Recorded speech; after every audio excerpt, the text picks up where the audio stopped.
going on? Jeff Hardy, the Charismatic Enigma here, and you are watching the Common Sense Ain't Common podcast.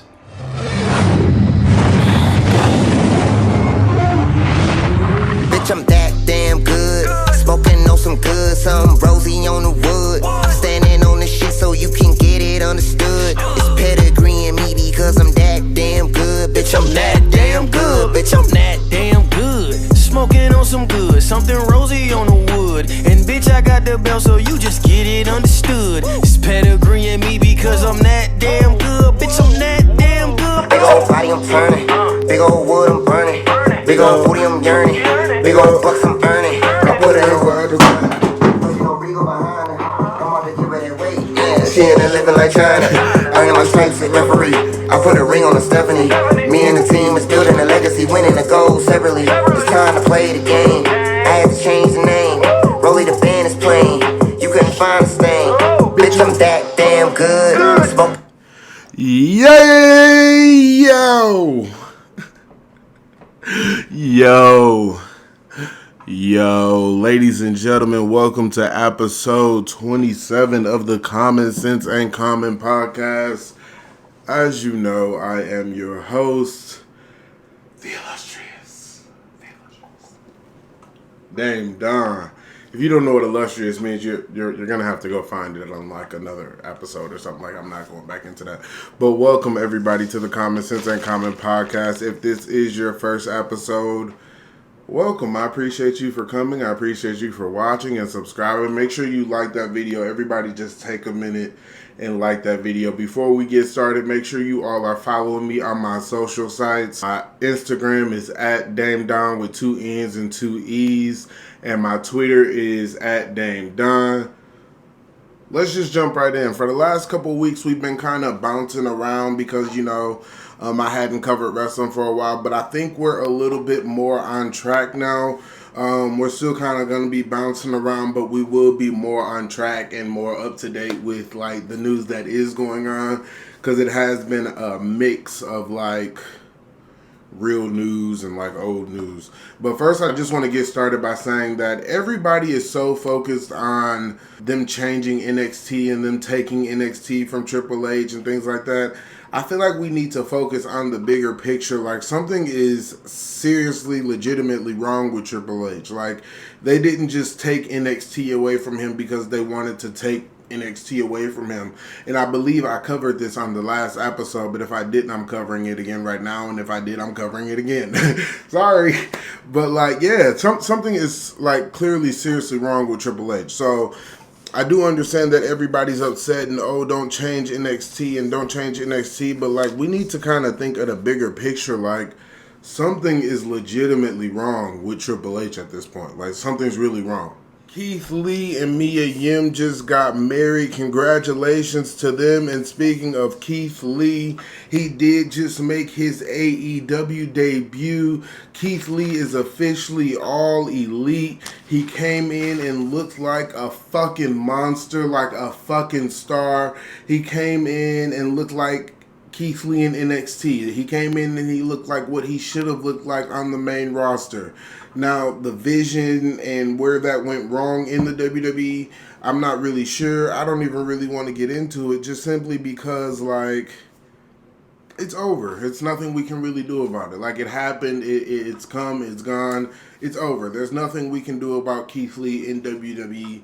We just need to focus on Keith Lee being in in AEW, and just like the big things to come. Like, I seen a post on Twitter that said Keith Lee has to be the first black AEW world champion. There's no other way. And I agree. Who else are you going to have at this point? I definitely agree. Switchblade Jay White did also just make his way into AEW. I'm not really sure who he is. I have heard the name before.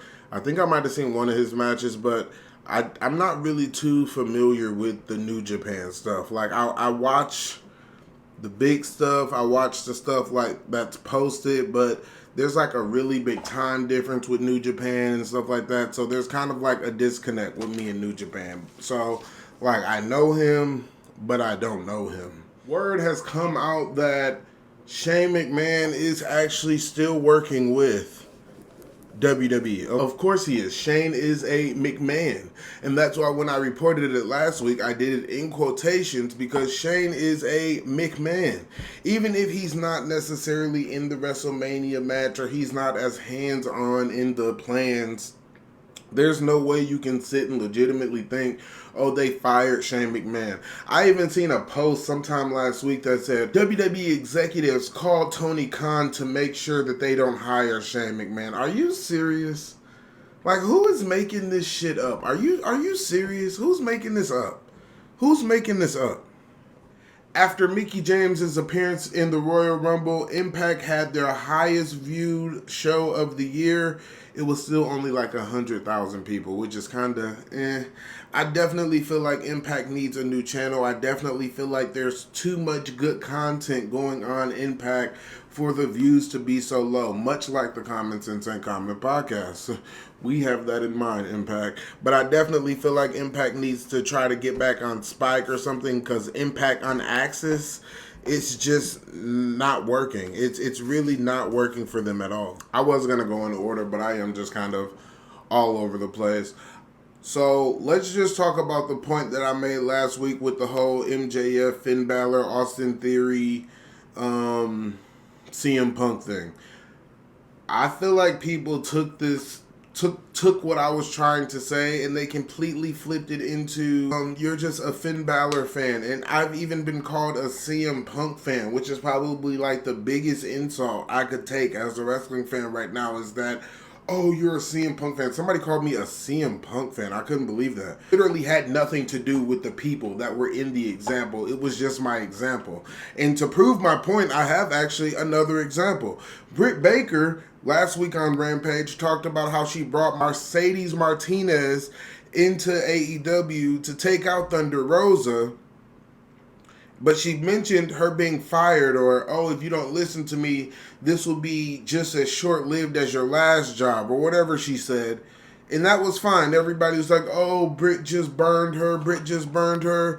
But when Edge mentioned John Morrison being fired to Miz, it was tacky, and, oh, how dare them write promos of people being buried. Like, it's not about the people. It's simply the principle for me. Like, I want y'all to understand that.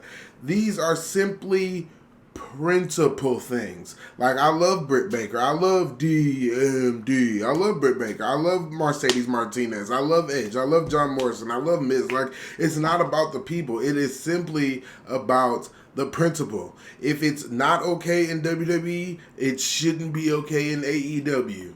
Period. WWE 2K22 has come out, and they're releasing like 5-6 people every day, like the roster rather.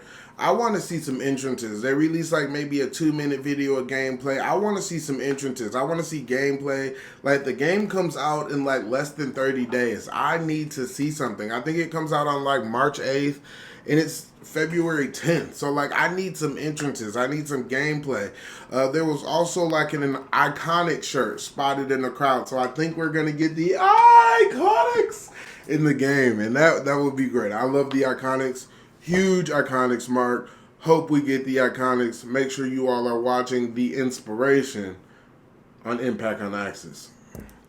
I ended up buying the commercial-free Peacock just because like I had to think about it. Like, okay, it is the same price as what the WWE Network was, like, with the commercial-free. And I was just honestly so sick of everything being interrupted by a 90-second commercial. It was really fucking ridiculous to me. But I bought the commercial-free Peacock, and I'm honestly enjoying Peacock a lot better.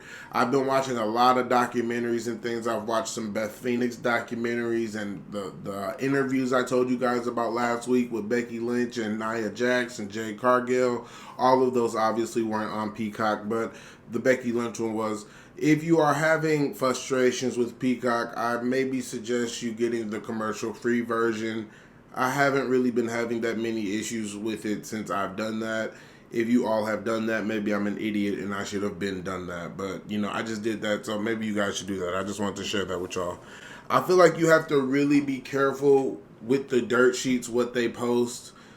Like, I feel like if Dirt Sheets reported that Vince controlled the weather, every time it rained or snowed, everybody would be on Twitter like, oh, fuck Vince, it's raining. Oh, fuck Vince, it's snowing. Like, these wrestling pages are so anti-Vince, so anti-WWE, and people literally eat up everything that is reported. Everything that is reported, they eat it up. It is sick to me. It is sick to me how, like, Dave Meltzer is almost like God for some of y'all. Like, his word is like scripture to y'all. His word is bond to y'all. I don't really get it. I don't really understand that at all. There will be a women's eliminations chamber match in Saudi Arabia with Bianca Belair, Doudrop, Liv Morgan, and 2 other people. I do also feel like that 6th spot, I do know that there is not a 6th spot. I do feel like that number 6 spot is going to be the returning Asuka. I know some people have been saying Bayley. I don't see Bayley coming back until March. I don't see us getting Bayley until March, so I do think that number 6 spot is probably going to be the window for the Asuka return, as she was just medically cleared right before the Royal Rumble. Why she wasn't in the Royal Rumble, I'm really not 100% sure. Maybe they want her to like come back and win. But this Eliminations Chamber match is for a Women's Championship match at WrestleMania. I definitely see them going with Bianca Belair versus Becky Lynch at WrestleMania. If you add Asuka to that match, I feel like you almost have to have Asuka win, because then everybody's going to bitch and say she's buried if she doesn't win. Everybody's going to bitch and say she's buried. Becky Lynch will face Lita. Like I said on my previous show, I was saying that I was hoping that we would get more Lita matches. We would maybe get like a little short Lita run, and that looks like that's exactly what we're going to get. Lita hit that twist of fate and that moonsault this past Monday on Raw, looking just as good as she's ever looked. I'm really excited for this match. I'm also really excited that Saudi Arabia is letting so many women go over and compete. Like, that's really a big deal. For the longest time, they couldn't even go over there, and then Natty just kind of start going and like kind of opened the door for that. So I'm really happy that they're able to kind of give women an opportunity in Saudi Arabia, just because we all know that they don't really have like the same rights as they do like here in America. Ronda Rousey has picked Charlotte Flair as her WrestleMania opponent, and last week, like I said, it only made sense that she was picking Charlotte. Like, I didn't really understand why they would have her go all the way to SmackDown to pick Becky Lynch. And there's a lot of people saying, oh, it doesn't make sense that they're having Charlotte face Ronda. It doesn't make any sense. We have to remember, when Charlotte faced Ronda at Survivor Series 2018, Charlotte like snapped and the match was never finished. Like, so it does make sense. They do have finished business. They do have unfinished business. Becky beat Ronda. Move on. She needs to go on to Charlotte and be like, you know, you shouldn't have been in that WrestleMania main event anyway. You stole my solo WrestleMania main event. Like, you had nothing to do with that, and you beat my ass with a kendo stick at Survivor Series. So the story kind of writes itself. Charlotte came out and did this whole thing with the title's my baby, and she's cuter than yours or some shit like that, and I loved it. Everybody hates Charlotte Flair, and I feel like the fact that everybody hates Charlotte Flair makes me love her more. I love the queen. I love Charlotte. Charlotte is in like this level right now where she can do no wrong for me. Charlotte can do absolutely no wrong. I absolutely love Charlotte Flair as a competitor, as an athlete, as the queen of WWE. Alexa Bliss is slowly transforming back into, I don't know, the goddess or like a new version of Alexa, but whatever they're doing, she's slowly transitioning back to normal with these therapy sessions. I know a lot of people were kind of shitting on the therapy sessions at first, but we really just kind of have to see where it goes. I'm not sure if these are going to kind of go into a WrestleMania, but it doesn't look like they're in a hurry to get her in a ring at all. And I feel like they're really just kind of trying to tell a story, and then hopefully at the end this story will like really piece together. But hopefully we get an Alexa Bliss match at WrestleMania. But again, it doesn't look like they're really in a rush to get Alexa in the ring at all. It looks like they're just kind of really doing storytelling with Alexa. It looks like next week AJ Styles is getting a United States Championship match against Damian Pierce. I'm not really like impressed with Pierce as champion. I know like everybody's like, oh, I really like Damian as champion. I really like Damian as champion. He's just kind of like meh to me. Like I don't really know what it is, but it's just kind of like meh. Like, I don't really know. But I feel like they need to do something with the title. They definitely need to get it off him and elevate the title and make the title mean something, much like they need to do with the Intercontinental Championship on SmackDown. And there's been a lot of stuff going on.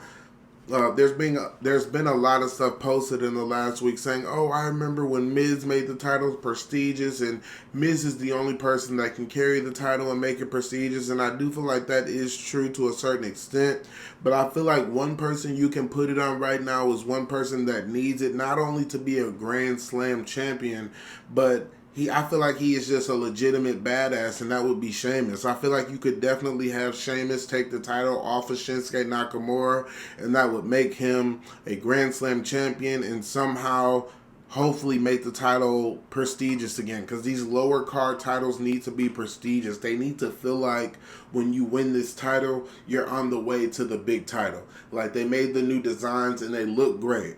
They look great, but they need to elevate the value of these titles. Some other titles that I wish they would change are the fucking tag team titles. I hate the tag team titles. I really wish they get rid of them. My favorite tag titles were probably like the 2006 Raw tag team titles. Those are probably like my favorite tag team titles ever. These new tag team titles, these little quarter nickel titles, I don't like them at all. I really wish they get rid of them. It looks like they're setting up for Miz versus Rey Mysterio at WrestleMania, or possibly Dominic versus Rey Mysterio at WrestleMania. I'm not really sure where they're going with this, but it does look like they are entering in some type of storyline. I'm really interested to see where this goes. Miz is great on the mic, and Miz would actually be the perfect foil to have go in there and drive a wedge between Dominic and Rey, because they've kind of already been planting the seeds for that for months and months and months. And Miz is almost like the perfect heel, the perfect person to go in and kind of pry at getting Dominic out of that relationship and play on Dominic's weakness of, being younger, and you need to step out of your dad's shadow and play that up, play that to his advantage. Goldberg is facing Roman Reigns in Saudi Arabia in his last match, hopefully. There's a lot of people saying, oh, Goldberg keeps coming back and getting title matches. Goldberg keeps coming back and getting title matches. First of all, we know Goldberg is not going to win. Goldberg is clearly this huge attraction in Saudi Arabia. This is Goldberg's last contractual match, so let's just have him get the match over with and get him out of here. Let's just have him finish the match and get his ass out of here. That's all that matters to me at this point. I don't see him winning. I don't see any of that. I just think you should get his ass out of here. Get his ass out of here. And I also feel like, too, these Saudi Arabia pay-per-views, I feel like they're kind of like third world pay-per-views. Like, I feel like they matter, but they don't really matter in a sense. Like, they're just kind of pay-per-views where, like, you can really get away with anything. I feel like they're just kind of like these pay-per-views that are just kind of like to the left, and then after the show, we just kind of continue on to the road to WrestleMania. I don't feel like those Saudi Arabia pay-per-views really matter at all.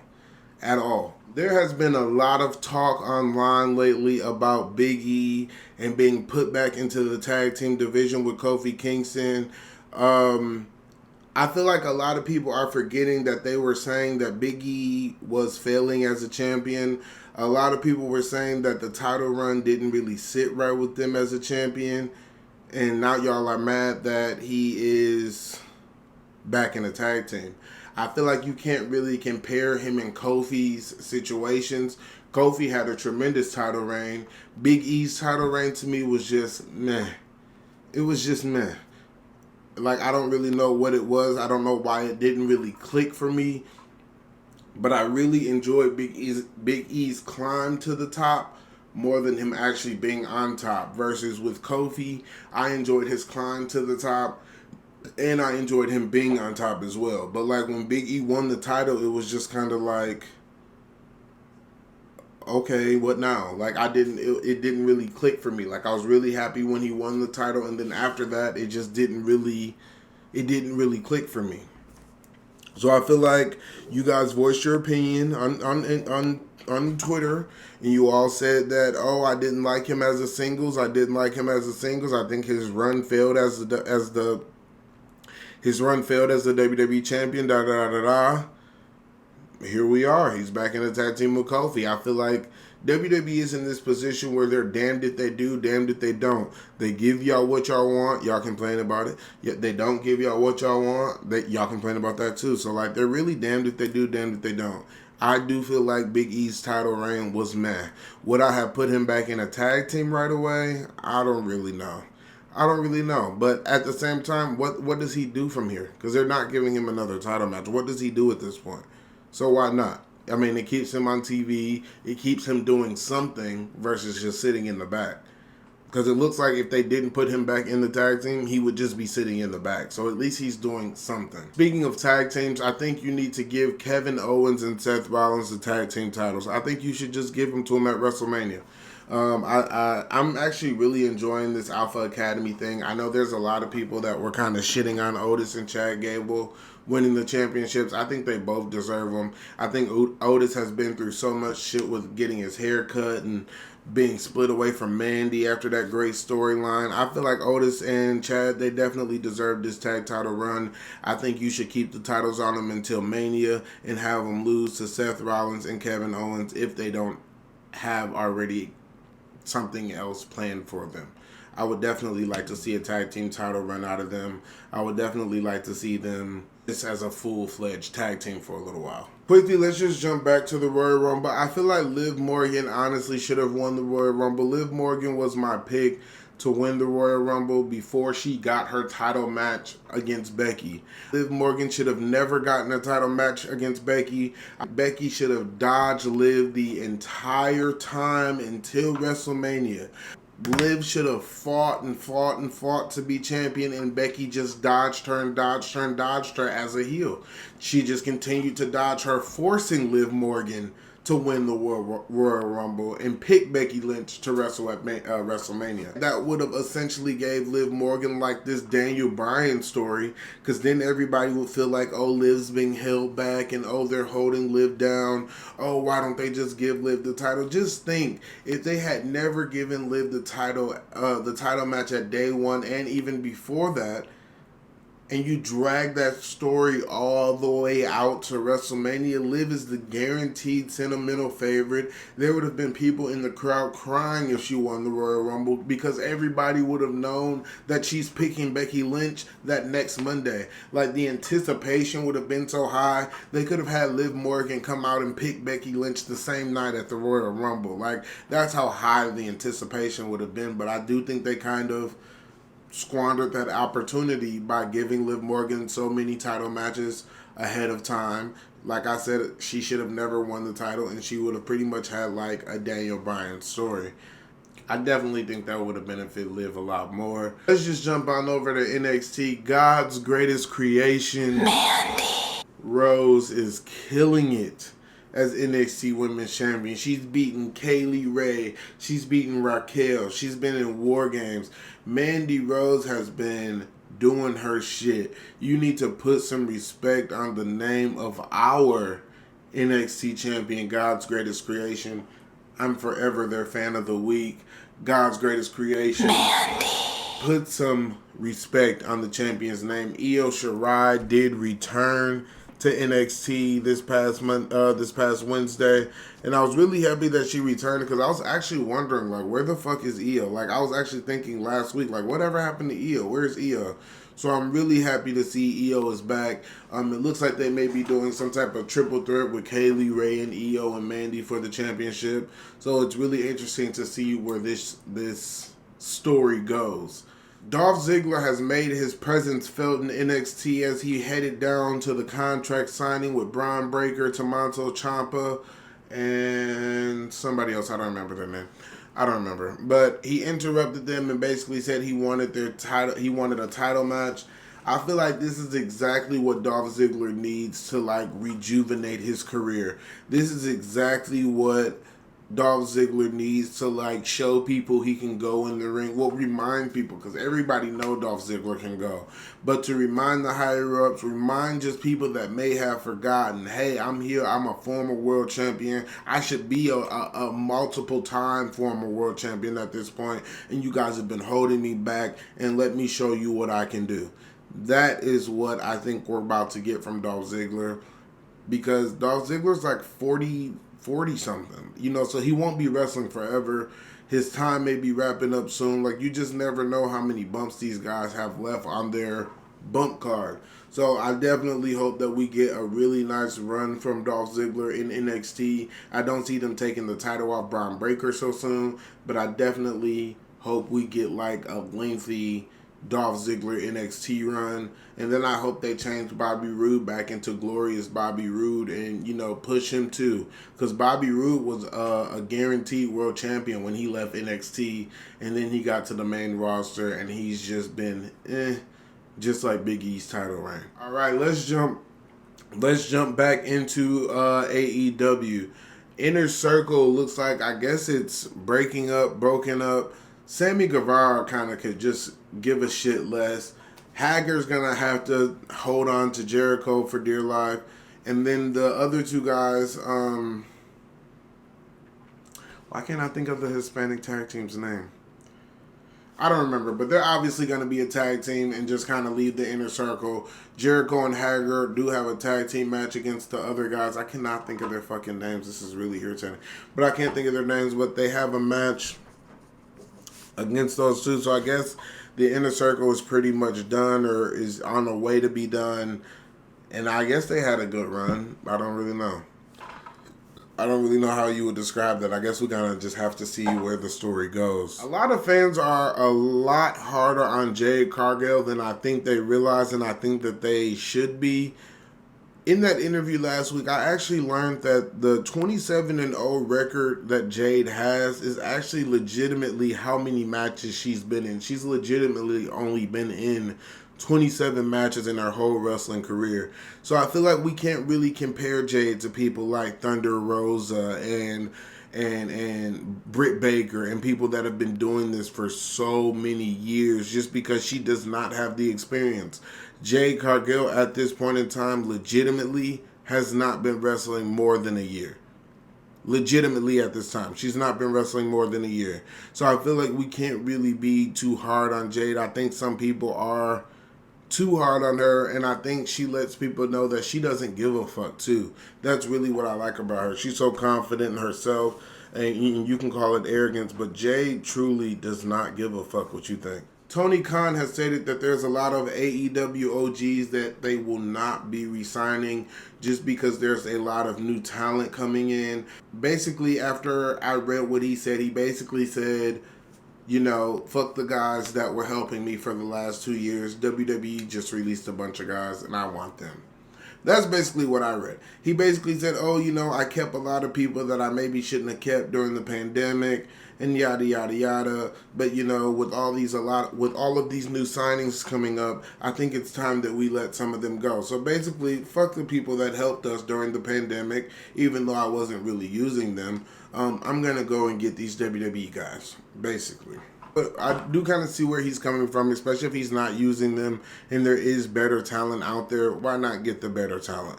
But I do feel like a lot of stuff that Tony Khan says in public should not be said in public. Just shut the fuck up.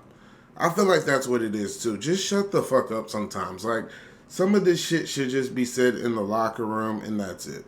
I'm not saying that there's anything wrong with what he said, but just sometimes shut the fuck up. It does look like they've started planting the seeds for Jeff Hardy's debut in AEW. Matt Hardy has walked out on Private Party in the debut of the Keith Lee debut match. Matt Hardy was saying, you know, that there's going to be some changes coming, or there's going to be time for change or something like that. So they're kind of trying to plant the seeds for Jeff coming in, and Matt's going to say, oh, you know, I need this change. And I guarantee you the change is probably going to be Jeff Hardy. So it does look like they are planting the seeds for that. I want to say congratulations to Bryan Danielson for being the first announced inductee, I believe he was the first, announced inductee into the Ring of Honor Hall of Fame. Congratulations to him.